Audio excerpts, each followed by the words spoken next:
Juízes capítulo 4. Depois da morte de Eude, mais uma vez os israelitas fizeram o que o Senhor reprova. Assim o Senhor os entregou nas mãos de Jabim, rei de Canaã, que reinava em Hazor. O comandante do seu exército era Cícera, que habitava em Araçote e Agoim. Os israelitas clamaram ao Senhor, porque Jabim tinha 900 carros de ferro, os havia oprimido cruelmente durante 20 anos. Débora, uma profetisa, mulher de Lapidote, liderava Israel naquela época. Ela se sentava debaixo da tamareira de Débora, entre Ramá e Betel, nos montes de Efraim, e os israelitas a procuravam para que ela decidisse as suas questões. Débora mandou chamar Baraque, filho de Abinoão, de Quedes, em Naftali, e lhe disse: O Senhor, o Deus de Israel, lhe ordena que reúna 10 mil homens de Naftali e Zebulon e vá ao monte Tabor. Ele fará que Cícera, o comandante do exército de Jabim, vá atacá-lo com seus carros de guerra e tropas junto ao rio Quizon, e os entregará em suas mãos. Baraque disse a ela: Se você for comigo, te irei, mas se não for, não irei. Respondeu Débora: Está bem, irei com você, mas saiba que por causa do seu modo de agir, a honra não será sua, porque o Senhor entregará Cícera nas mãos de uma mulher. Então Débora foi a Quedes com Baraque, onde ele convocou Zebulon e Naftali. 10 mil homens o seguiram e Débora também foi com ele. Ora, o queneu Eber se havia separado dos outros queneus, descendentes de Jobabe, sogro de Moisés, e tinha armado sua tenda junto ao carvalho de Zarim, perto de Quedes. Quando disseram a Cícera que Baraque, filho de Abinoão, tinha subido ao monte Tabor, Cícera reuniu seus 900 carros de ferro e todos os seus soldados, de Araçote e Agoim ao rio Quizon. E Débora disse também a Baraque: Vá, este é o dia em que o Senhor entregou Cícera em suas mãos. O Senhor está indo à sua frente. Então Baraque desceu ao monte Tabor, seguido por 10 mil homens. Diante do avanço de Baraque, o Senhor derrotou Cícera e todos os seus carros de guerra e o seu exército ao fio da espada. E Cícera desceu do seu carro e fugiu a pé. Baraque perseguiu os carros de guerra e o seu exército até Araçote Agoim. Todo o exército de Cícera caiu ao fio da espada. Não sobrou um só homem. Cícera, porém, fugiu a pé para a tenda de Jael, mulher do queneu Eber, pois havia paz entre Jabim, rei de Hazor, e o clã do queneu Eber. Jael saiu ao encontro de Cícera e o convidou: Venha, entre na minha tenda, meu senhor, não tenha medo. Ele entrou e ela o cobriu com um pano. Estou com sede, disse ele. Por favor, dê-me um pouco de água. Ela abriu uma vasilha de leite feita de couro, deu-lhe de beber e tornou a cobri-lo. E Cícera deu a mulher. Cícera disse à mulher: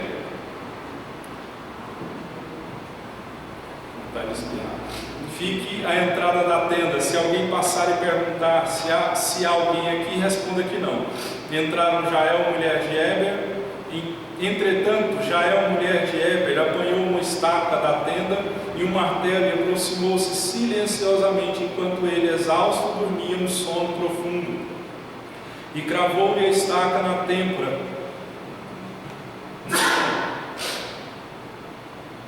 Perdão. Parei aonde? 21. Entretanto, Jael, mulher de Eber, apanhou uma estaca da tenda e um martelo e aproximou-se silenciosamente, enquanto ele, exausto, dormia um sono profundo, cravou-lhe a estaca na têmpora até penetrar no chão e ele morreu. Baraque passou à procura de Cícera e Jael saiu ao seu encontro. Venha, disse ela, eu lhe mostrarei o homem que você está procurando. E entrando ele na tenda, viu ali caído Cícera, morto com a estaca atravessada nas têmporas. Naquele dia Deus subjugou a Jabim, o rei cananeu, perante os israelitas, e os israelitas atacaram cada vez mais a Jabim, o rei cananeu, até que eles os destruíram. Bem, texto um tanto extenso, mas necessário toda a leitura dele. O tema da mensagem, como a Ludmila disse, não é? Quando você for pregar, você tem que dar um tema para a mensagem, porque toda a sua mensagem vai discorrer naquilo que você deu o tema, naquilo que Deus deu o tema. E não pode fugir daquilo que se começou, porque muitas vezes a pessoa começa a pregar uma coisa e ela termina com outra totalmente diferente e não conclui o raciocínio da mensagem. Um grande exemplo é, você prega sobre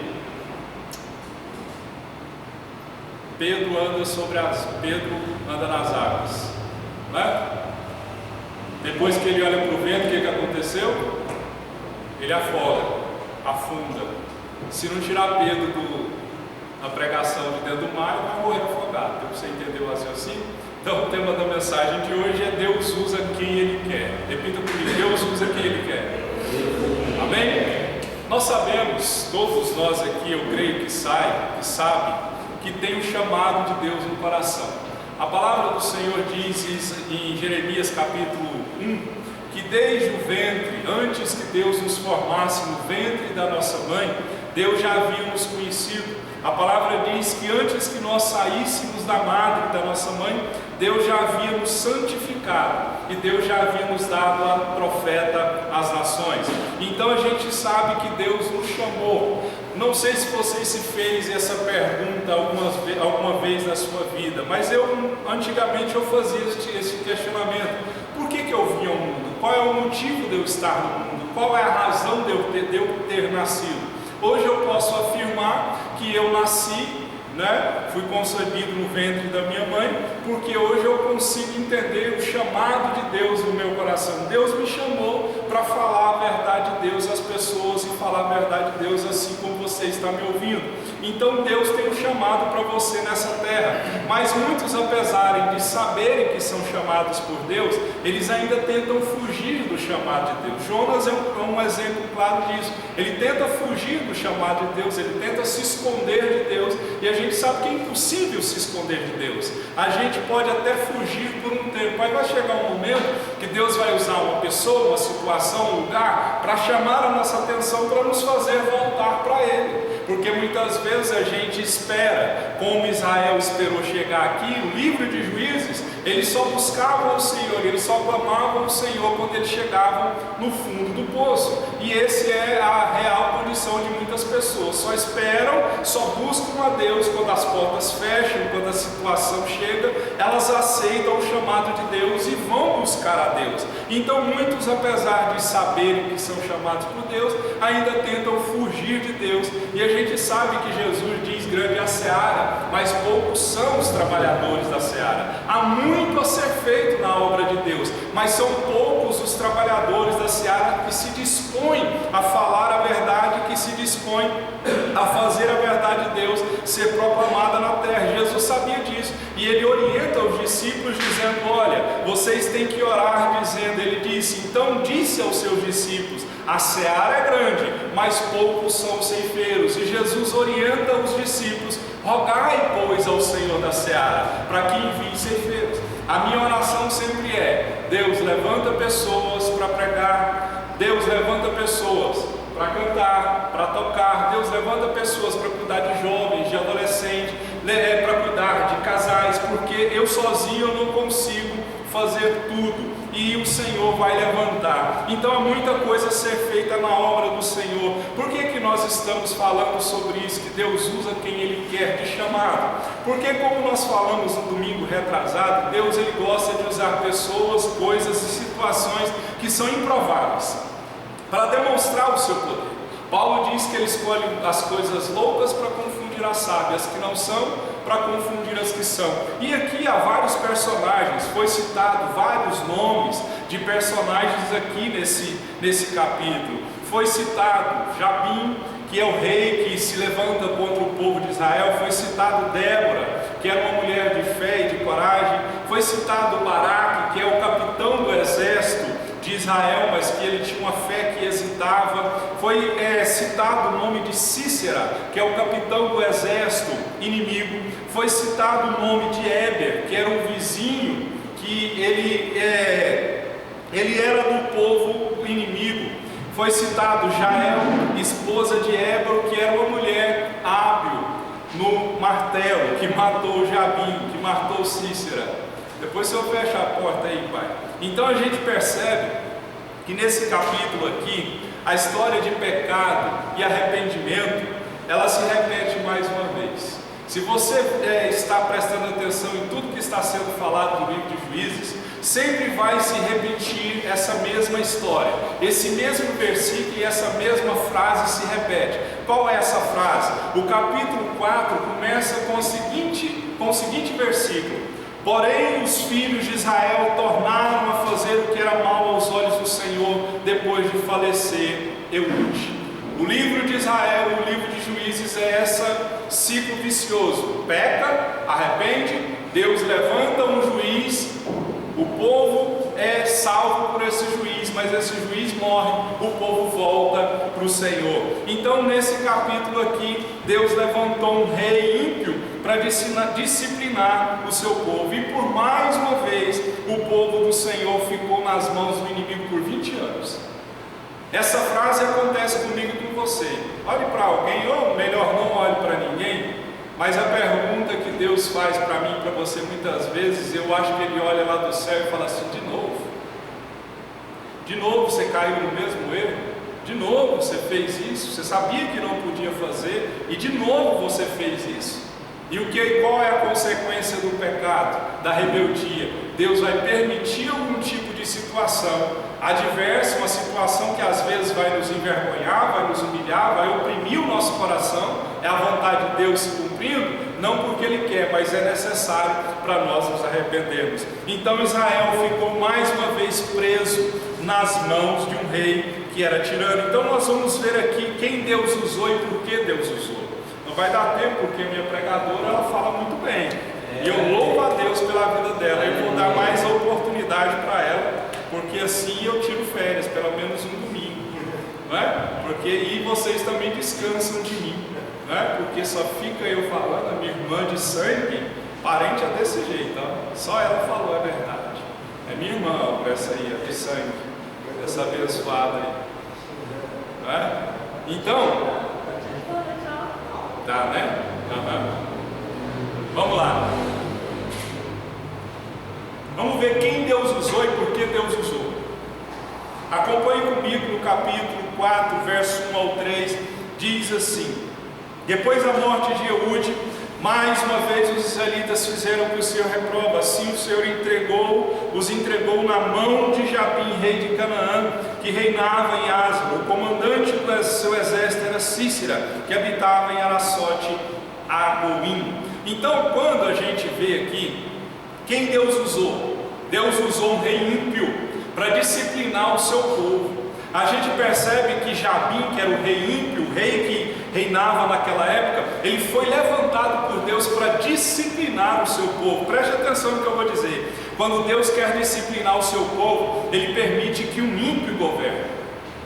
Então, quando Deus traz disciplina sobre o seu povo, Ele vai permitir que um ímpio governe. A gente percebe que Deus usa quantas pessoas forem necessárias para trazer o povo à disciplina. Então a gente percebe que o povo de Israel, com o juiz antigo, ele desfrutou de descanso por 80 anos. Mas quando o juiz morreu, ele recai, o povo de Israel recai na idolatria novamente. E eles foram castigados por Deus. Entenda uma coisa: o retrato do livro de Juízes mostra a diferença entre uma reforma religiosa e um reavivamento espiritual. O que é uma reforma religiosa? Uma reforma religiosa feita numa nação, ela só vai alterar a conduta exterior do homem, mas um reavivamento vai transformar o caráter interior do homem. Nós, como nação, como Brasil, como igreja, nós não precisamos de uma reforma religiosa que vai alterar só o nosso exterior. Nós precisamos ter uma transformação no nosso caráter interior. Porque quando a gente tem Deus no coração, o trabalho vai mudar, o ambiente do trabalho vai mudar, o ambiente da família vai mudar, o ambiente da sociedade vai mudar. Então muitas vezes a sociedade está caótica, a sociedade está nessa confusão toda que ela está, não é porque Deus quer, é porque as pessoas se afastaram de Deus, é porque o povo do Senhor muitas vezes não está falando a verdade do Senhor. Então a nação de Israel era como o homem da parábola de Jesus, que se livrou de um demônio e veio ainda 7 piores. Você já ouviu essa história? A Bíblia diz que tinha um homem, que ele foi livre de demônios. Esses demônios saíram do corpo desse homem, e a palavra do Senhor diz que eles foram rodear a terra, passear por ela, e eles voltaram. E quando eles voltaram, a Bíblia diz que eles trouxeram 7 demônios com ele. O estado do homem se tornou pior do que o estado inicial. Então esse homem que Jesus orienta, está acontecendo no livro de Juízes. Esse povo busca Deus, passa um tempo de paz, depois eles se esquecem de Deus. É necessário levantar alguma situação, alguma coisa para trazer juízo, para trazer arrependimento. Eles se arrependem, e isso se repete nos 24 capítulos do livro de Juízes. Sempre esse igual exame do coração, né? Eletrocardiograma. Tem dia que eles estão com Deus, de repente, quando tudo está em paz, um tempo de paz, eles se esquecem de Deus, e o declínio espiritual começa a acontecer. E pelo declínio espiritual começar a acontecer, Deus não vai permitir. Ele vai permitir que um inimigo, uma nação estranha venha, invada a terra, e esse povo clame ao Senhor. Assim acontece comigo e com você. Todas as vezes que a gente se afasta de Deus, o negócio aperta. Quem já afastou de Deus e o negócio apertou, levanta a mão. Aí o que aconteceu? Voltou, não voltou? Porque Deus não abre mão. Nós fomos comprados, não foi com ouro ou prata. Jesus, a Bíblia diz, nós fomos comprados foi com sangue. Então nós somos propriedade exclusiva de Deus. Então quando você conhece a luz que é Jesus, é impossível você voltar para a treva. Por mais que volte, aquele que ouve o chamado, ele vai voltar. Jesus diz, as ovelhas ouvem a voz do pastor. Então, esse homem aqui, que representa a história do povo de Israel em Juízes, ele foi liberto de um espírito maligno, um espírito imundo, mas ele não se compromete com Deus. O demônio sai, mas o Espírito Santo não entra.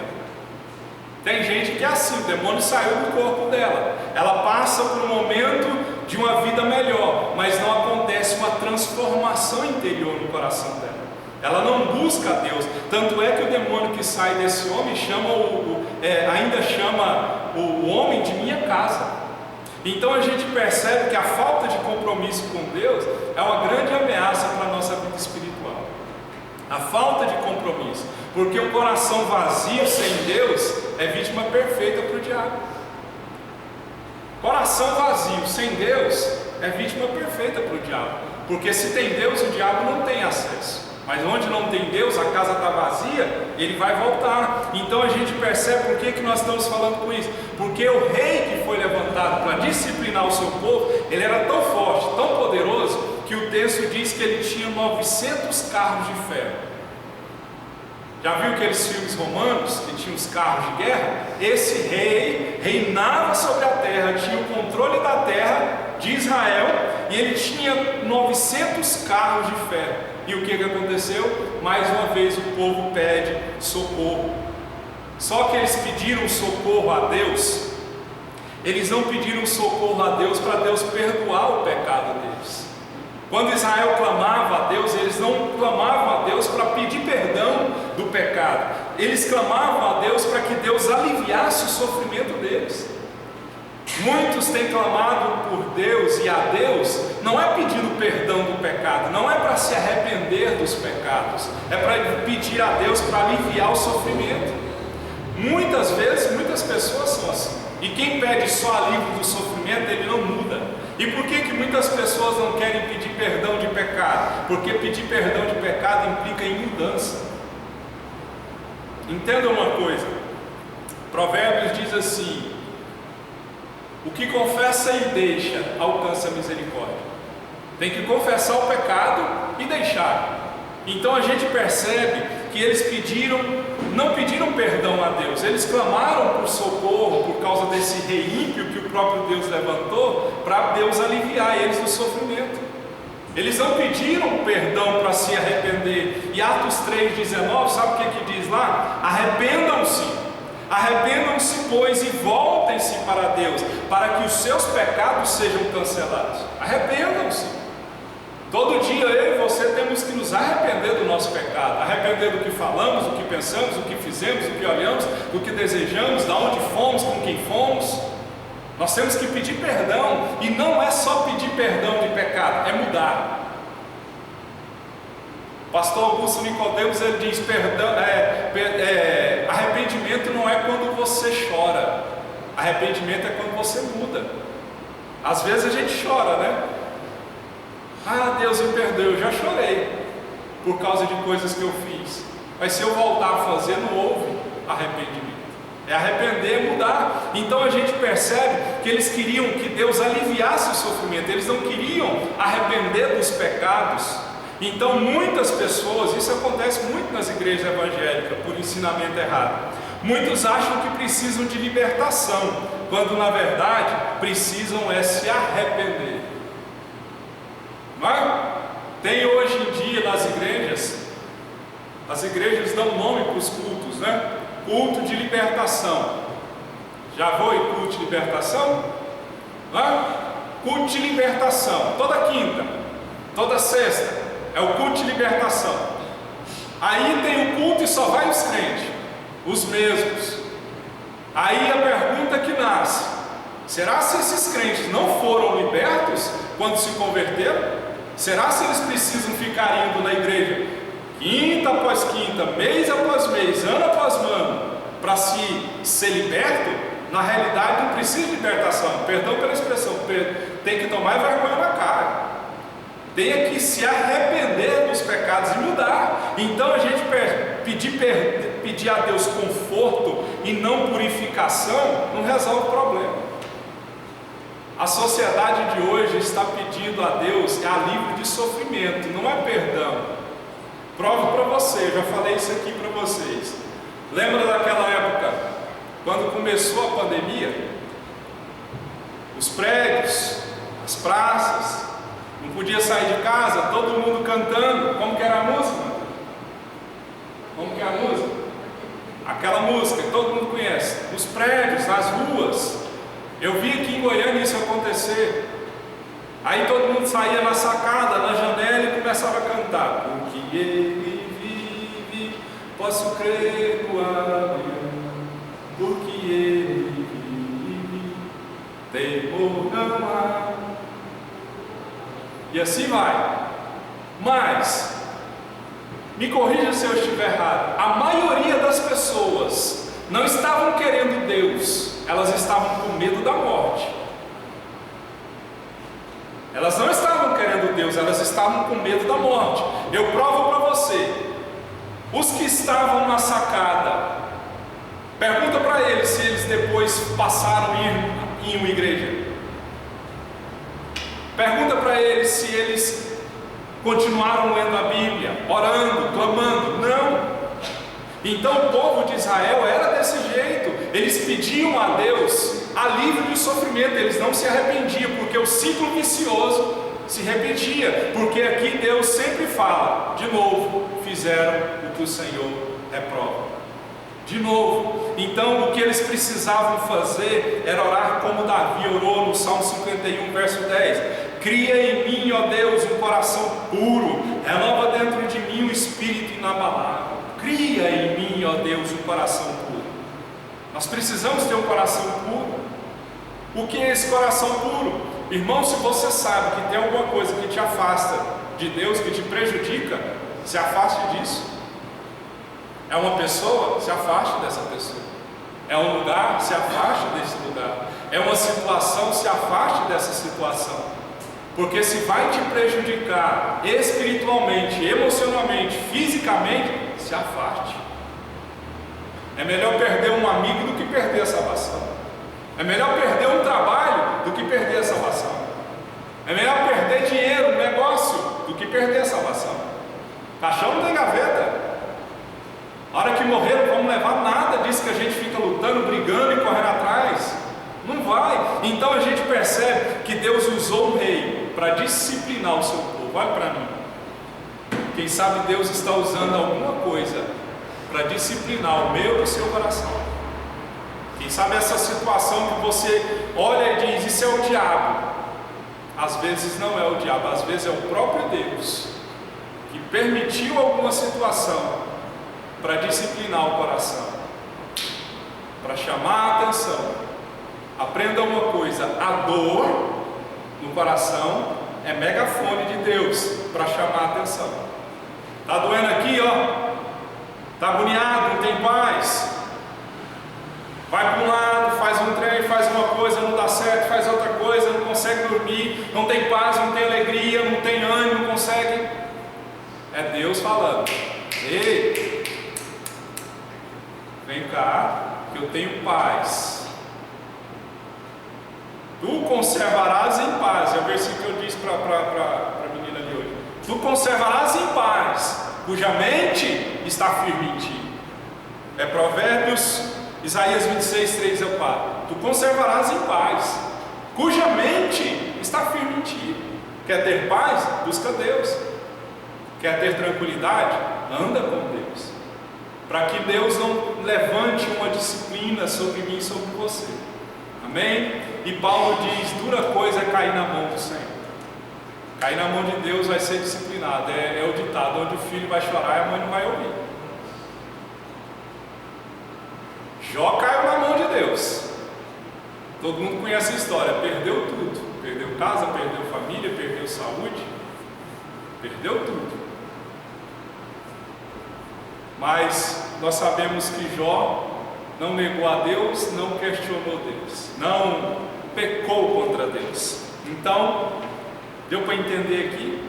Deus usa situações, pessoas, para nos disciplinar, caso nós venhamos insurgir naquilo que Ele não agrada.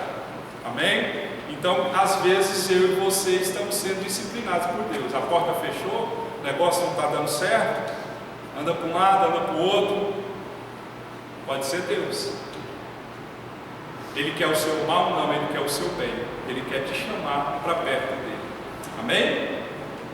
Deus usou Débora, não é a filha da irmã Sandra, mas Deus usa a filha da irmã Sandra lá também, juntamente com seu esposo.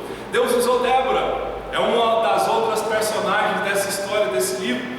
Deus usou Débora. Qual foi o motivo que Deus usou Débora? Deus usou essa mulher de fé, de coragem, para dar uma revelação sobre a sua vontade para o povo de Israel. Débora, a Bíblia diz que ela tanto juíza quanto profetiza. E o nome Débora, não sei se a irmã Sandra tem, sabe, o irmão França sabe, que eles têm uma filha que chama Débora. O nome Débora significa abelha. Sabia?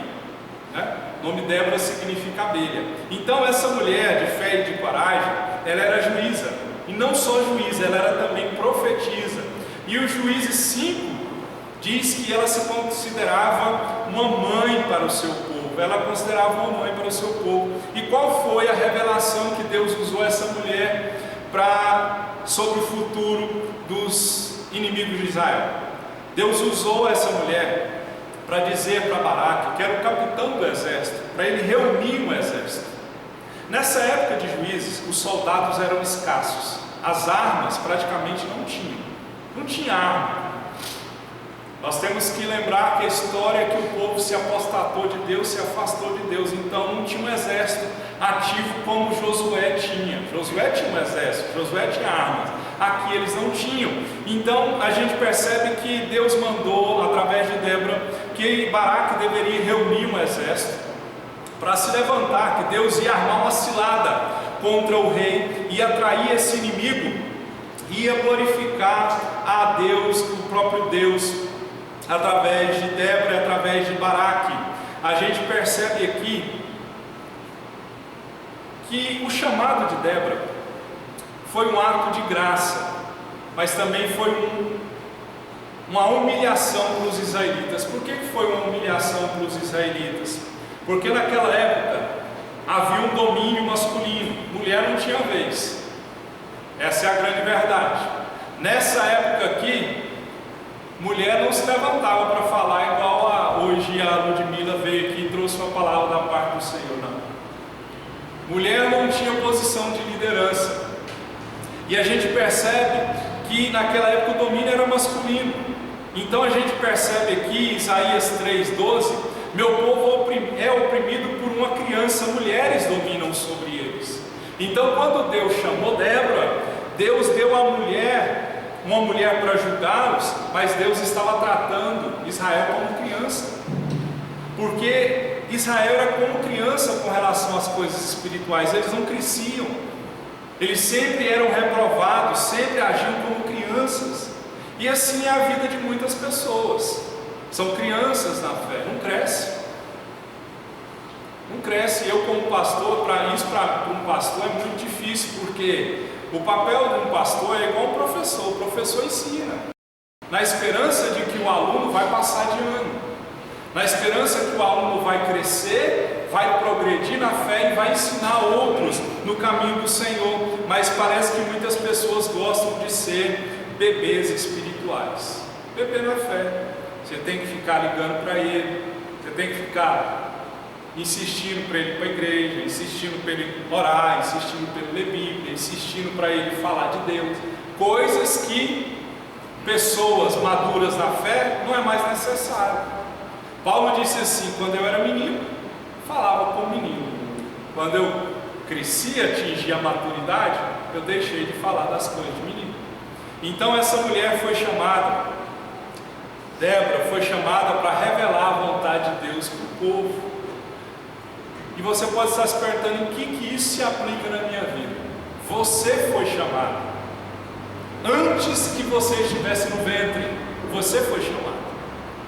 Irmãos, você acha que se fosse por vontade própria, eu e você estaríamos aqui hoje? Você acha que se fosse por vontade própria, nós teríamos nos convertido ao Deus que nós servimos? Não. Eu odiava crente, eu detestava crente. Detestava, odiava. Quando você falasse de crente para mim era motivo de briga. E na minha família foi acontecendo assim, um após o outro. Um se converte, outro se converte, outro se converte, outro se converte, outro se converteu. Quando o irmão do meu pai, que foi meu antigo pastor, veio de Belém, chegou e fez um rebuliço na família, fazia culto, punha aquela barulheira, e era crente pentecostal. E eu do outro lado da rua, porque eu cresci assim, a minha infância foi assim. De um lado morava a mãe do meu pai, minha avó, por parte de pai. Do outro lado da rua, em frente, morava a mãe da minha mãe. Então, o negócio apertava de um lado, mas corria para o outro. Nós ficávamos atravessando a rua. Aí quando os crentes estavam lá fazendo culto na casa da avó por parte de pai, eu corria. E ainda falava mal dos crentes. Fala, esse povo é doido, fica gritando aí, será que Deus é surdo? Já ouviu isso? Será que Deus é surdo? Aqui essa gritaria, esse povo fica falando em língua aí, ninguém entende, nem eles entendem. Detestava crente, olha onde eu estou. Você acha que eu queria ser pastor? Queria não. E às vezes que eu tentei dar o meu jeitinho para correr, Deus me puxou. Uma vez eu cansei. Sabe quando você cansa? O negócio não está dando certo, não está fluindo. Pensei que fosse diferente, é muita dor, muita perseguição, muita incompreensão por parte das pessoas. Não quero mais saber de igreja, não quero saber mais de ministério, não quero saber mais de nada. Vou procurar um serviço como outra pessoa normal, porque ser pastor é ser anormal. Vocês são normais, eu sou anormal. Aí o que acontece? Eu pensei comigo, vou procurar um serviço normal. Estou sentado na minha cadeirinha, na antiga igreja que eu congregava, sentei lá atrás, o culto ainda não tinha começado. Chega um irmão, hoje ele é pastor também, pastor Danilo. Ele chega em mim e falou para mim assim, não sei se era pastor ainda, ele disse assim: tive um sonho com você. Eu falei, vixe, Deus já me achou. Pensei comigo, né? Deus já me achou aqui. Eu pode falar qual que é o problema. Ele disse assim: era o dia de culto, era o seu dia de pregar, mas você estava de terno, gravata e uma maleta na mão, e não estava na igreja, o que você entende com isso? Eu estava querendo fazer o que não era para eu fazer, eu estava querendo ser o que não era para eu ser, eu queria estar onde não era para eu estar. E às vezes a gente é assim. Deus te chamou para revelar a vontade dele a outras pessoas. Então, faça isso como Débora o fez. Amém? Deus usou Baraque. Nós falamos de Jabim, Débora, e agora nós vamos falar de Baraque. Deus usou Baraque apesar da indecisão de Baraque, porque assim como Moisés, Gideão, Jeremias, Baraque, ele hesita quando ele descobre o que Deus desejava que ele fizesse. Ele hesitou. E a gente entende, porque aqui ele disse para Débora: eu só vou se você for comigo. Então a gente entende que quando Deus dá ordem, ele capacita a gente para cumprir essa ordem. Como eu postei no Instagram, a gente tem que obedecer às ordens de Deus, quaisquer que sejam as circunstâncias, sentimentos ou consequências. Tem que obedecer. Quaisquer que sejam as consequências, circunstâncias, sentimento ou consequência. Olha, quando Deus me chamou, eu já contei essa história aqui. Quando Deus me chamou, eu estava na porta da igreja, a falecida irmã Ana, e eu estava procurando serviço. Eu estava desempregado procurando serviço, que é o certo de se fazer. Ela veio e tinha uma multidão em volta de mim. Ela entrou no meio, ela passou no meio, bateu no meu ombro, me segurou pelo braço aqui e disse assim: você está procurando serviço secular, e Deus não te chamou para o serviço secular, Deus te chamou para a obra. Você vai viver da obra, é na obra que você vai estar. Então a gente percebe que por mais que a gente saiba que Deus nos chamou, que a gente tem que obedecer às ordens de Deus, não é sempre o que nós fazemos. Geralmente nós questionamos e desobedecemos a Deus. Porque aqui nessa história, 6 tribos se voluntariaram para o trabalho, mas as tribos de Rubem, Dan, Asser, Gileade, eles não se oferecem para a batalha. Ou seja, algumas das tribos ficaram fora da batalha. E a gente percebe aqui que sobre o chamado de Deus, o povo de hoje não é diferente de Israel da época dos juízes. Nós não somos diferentes da época dos juízes. Por quê? Entenda uma coisa. Uma coisa é você se alistar no exército, outra coisa bem diferente é entrar na batalha. Eu gosto muito de filme de guerra. Lá em casa a Laura não gosta, eu falo para ela: eu gosto de filme, filha, onde tem tiro, porrada e bomba. São esses os filmes que eu assisto, que eu gosto de assistir. E eu terminei uma série, é a segunda vez que eu assisti essa série. Ela chama O Pacífico. Ela conta a história da Segunda Guerra Mundial, só que não na parte dos nazistas de Hitler. Conta a história do Japão, porque houve várias frentes de guerra, né? Japão foi uma delas. Eu gosto de assistir isso. Por que eu estou falando isso? Porque muitas pessoas, quando se fala do chamado de Deus para fazer alguma coisa para Deus, muitas pessoas se alistam no exército de Deus, mas não entram na batalha. Uma coisa é você entrar na batalha, outra coisa é você somente se alistar. Tem gente que se oferece de imediato, segue ao Senhor, arrisca a vida, mas muitos refletem sobre o chamado e dizem não. Muitas pessoas estão dizendo não para Deus, e muitas pessoas ficam como se não houvessem sido chamadas por Deus. Aqui no capítulo 5 de Juízes, tem um povo da cidade de Meroz.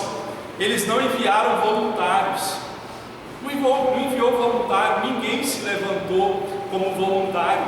E a gente percebe que um escritor diz que Meroz, o povo de Meroz, significa o irresponsável. São aquelas pessoas que não lutam junto, que não fazem nada em prol da obra.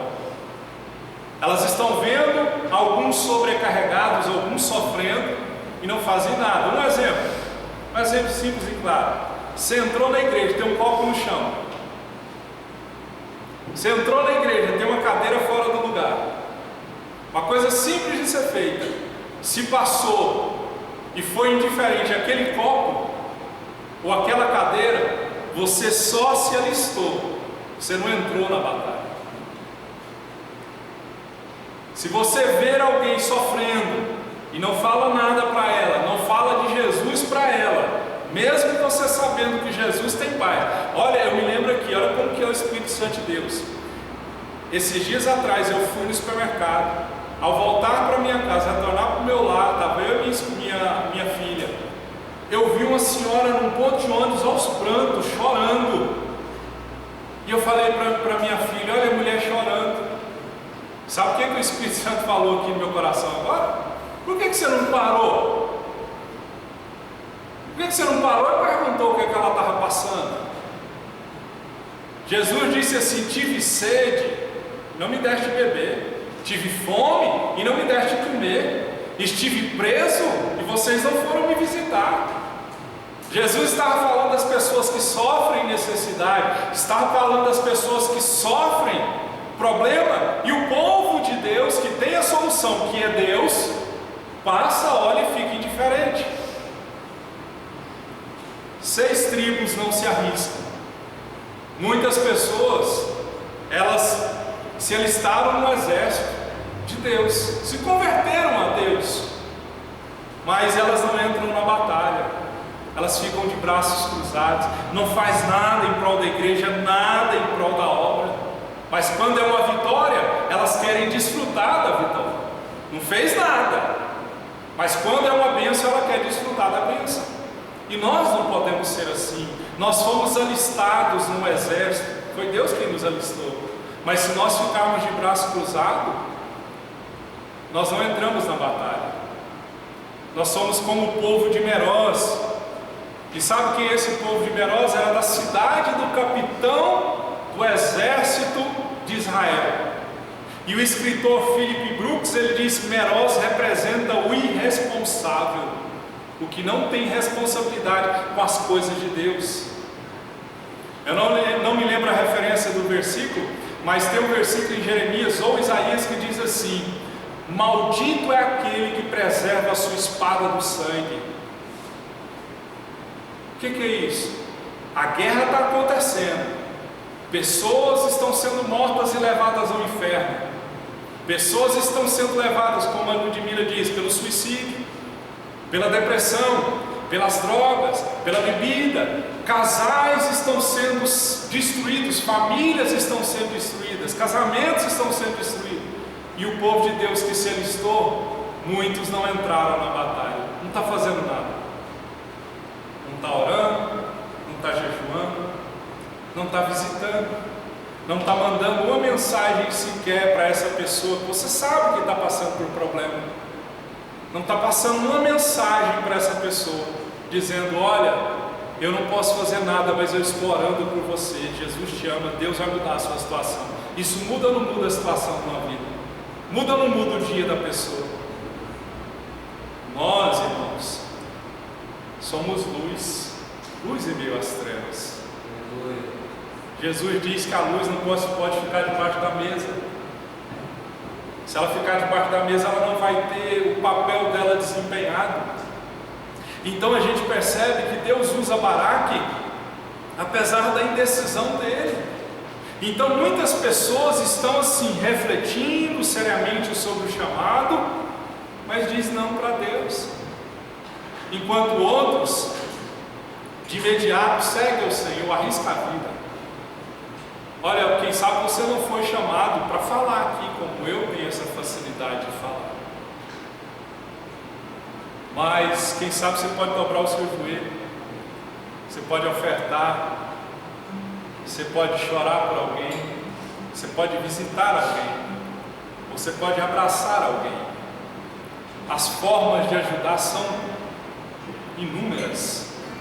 Então, não dá tempo, domingo que vem a gente termina isso aqui, mas a gente tem que fazer uma autorreflexão. Uma autorreflexão. Por que eu vim ao mundo? Será se eu estou desempenhando o meu papel no mundo? como cristão, como servo de Deus? Hoje nós recebemos a notícia que o tio da irmã Juliana, que ele é irmão do irmão Júlio, faleceu. Homem de Deus, pastor, temente a Deus, serviu ao Senhor não por um ano, mas por muitos anos. É aquela situação que eu sempre digo, certeza que várias pessoas chegaram, não sei que hora vai ser o velório, se já enterrou, mas eu tenho certeza que muitas pessoas ali, quando se depararam com o velório dele, disseram: esse aqui foi homem de Deus, esse aqui cumpriu com o chamado, esse aqui pode dizer, nós podemos dizer dele como Paulo diz: combati o bom combate, acabei a carreira, guardei a fé. Quando nós morremos, nós vamos encontrar com Deus Todo-Poderoso, assim eu espero. Essa é a nossa esperança, é a sua? Essa é a nossa esperança. E quando lá nós chegarmos, nós chegaremos de mãos vazias? Vamos chegar e oferecer o que para Deus? Deus vai olhar para mim e vai dizer: o que você fez com o que eu te dei? O que você fez em prol do meu reino? O que você fez em prol da minha igreja, em prol da obra, em prol das pessoas que sofriam e padeciam? O que você fez?